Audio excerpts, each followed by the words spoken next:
शामदीद, thank you so much for coming. और इसके साथ साथ हमारे साथ कौन मौजूद है? इसके साथ साथ हमारे साथ वो मौजूद है जिनको हम वैसे मोस्ट ऑफ द टाइम्स बहुत काम करते हैं कहते हैं, लेकिन पाकिस्तान की जो परफॉर्मेंस चैंपियंस ट्रॉफी में रही है उस पर तो ये भी बहुत फायरी एंड बहुत ज्यादा हॉट थे। सो हमारे साथ मौजूद है फवाद आलम साहब, क्रिकेट एनालिस्ट। अस्सलाम वालेकुम। फवाद मुस्तफा साहब, माजरत, बहुत माजरत, अस्सलाम वालेकुम। और इस तरह सादिया ने ये पहली वाइड बॉल की है, बल्कि मैं तो कहता हूँ नो बॉल और फवाद भाई फ्री हिट। नहीं यार, आपने इतने बड़े प्लेयर से मिला दिया, और क्या चाहिए।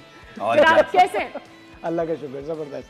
How did you like the beginning of the PSL 10? बहुत शानदार कोशिश और अच्छा है, अच्छी कोशिश है, अच्छा आगाज हुआ है और PSL स्टार्ट हुआ है। इस पे पाकिस्तान की टीम ही जीतेगी। हाँ, ये सबसे अच्छी खुशी की बात है। तो लेट्स सी। और हमारा भी हल्के हल्के जो है हमारे, हम भी कभी कोई तनवीर साहब चौके लगा रहे होंगे, कभी छक्के लगा रहे होंगे। हल्के हल्के नहीं लगाएंगे सर, हल्के हल्के नहीं लगाएंगे। ये T20 है, इस पे हल्के हल्के नहीं जानी, और इस तरह तो बिल्कुल नहीं जानी जिस तरह आज के मैच में। चलो, इस पे तो हम बात करेंगे ही। खातिन हज़रात, जैसे कि आपको पता है कि today is the first match. हम पहले मैच की भी बात करेंगे, जो इनॉग्रल सेरेमनी हुई है। गाना कैसा लगा सादिया को, उस पर भी हम बात करेंगे। सादिया को क्यों, मतलब did everybody not like the song?